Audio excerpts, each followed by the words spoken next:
Dealing with death every day as an undertaker, Nick appreciates staying on the outside of the coffin. It's quite strange when we get somebody sort of my age in who's died of natural causes, or also, I mean, people of my age die of cancer and things like that as well, and it does make you wonder about what you're putting into your body and what exercise you do, and it does make you wonder if they manage to tick off a lot of the things on their list. Ironically, before Nick puts himself in a situation where there's a high risk of death, he's required to ensure his health by taking a medical. Well, we made it. Got me form, got me private sample. So here goes, fingers crossed. Yeah. I passed. Now, legally fit to be eaten by sharks, I believe. Excellent. It's strange that I can deal with death, but to actually see somebody die in front of me, I couldn't do that. No, definitely not. Why don't you think you could do that? I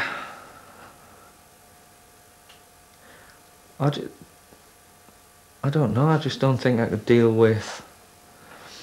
I mean, we see people that are upset, but we see people that are upset, and they're upset because somebody's passed away, and there's nothing they can do for that person apart from arrange a funeral and carry out that last final thing for them. If you're a paramedic or something like that, and you're desperately trying to save somebody's life in front of their family, nah, I couldn't have that responsibility. The day has finally come. Nick and Chris are ready to take the plunge.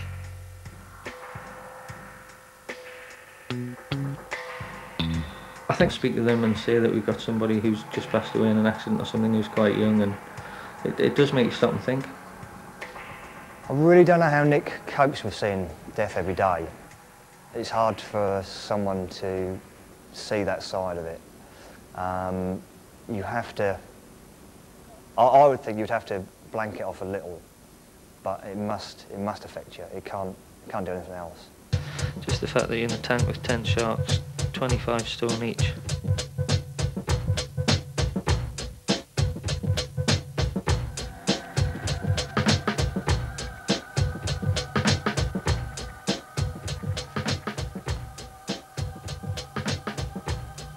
If I found out I had cancer or something, then I'd just wrap everything and go and do everything that I wanted to do. I don't even think I'd be that fussed about trying to get it sorted, because more often than not you go for chemo and stuff like that, and it just makes the little time you've got left sort of uncomfortable. So I just think, that'll be me. I'll go and do all the things. That'd be quite a good sort of few months, I suppose. Apart from obviously the dying of cancer bit. That's the drawback.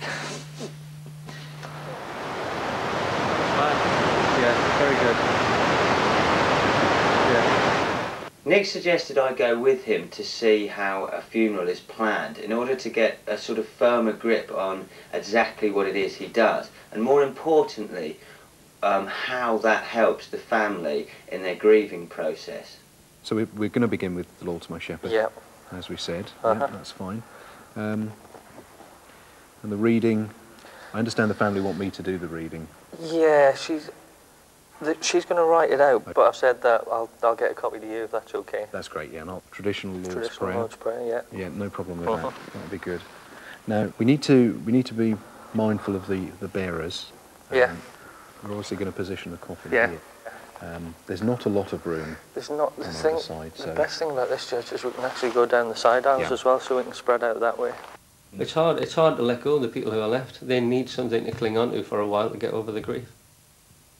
I remember how to play it. This is a song that I'd done for my mum's funeral, and it's called Peace, Perfect Peace, and it was a little bit we had at the end at the committal as the curtains closed.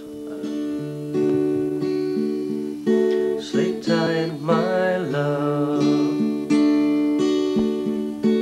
in perfect peace. Your work is done now, a sweet release. Make your way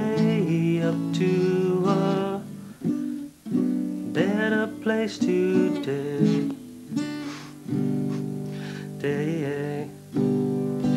Peace, perfect peace. Did you find that the funeral was an important part? Yeah, I did in my dad's case because that was so sudden that I went to work on the morning and came back in the night and that was it. Yeah, it was one last chance to go then and do the last thing that I could for my dad. When my mum I found it beneficial to do the job that I do when my mum passed away, because I could do a lot more than most families do, making the coffin and things like that. This is going to sound totally weird, but I've still got some of my mum's ashes in the kitchen that I was going to scatter on her brother's grave and just haven't got around to doing it yet. Or is it the fact that I quite like them there? Not really sure yet.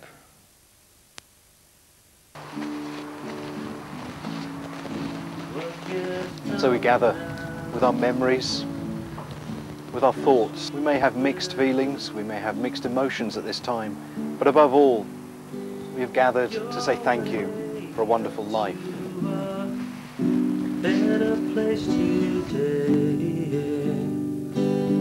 Remember the times of joy and laughter. Remember the gift that our brother has given to each one of you. Sleep tight, my love, in perfect peace. Your work is done now. Ashes to ashes, dust to dust. Sweet release.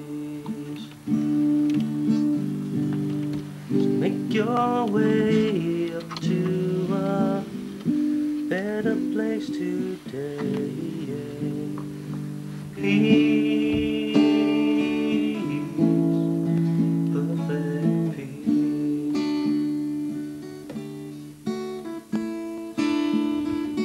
There's a place where you can have your ashes moulded into a form that's dropped into the ocean that becomes part of a coral reef. Wouldn't be bad, would it? Absolutely fantastic. Yeah, I'll be back next week.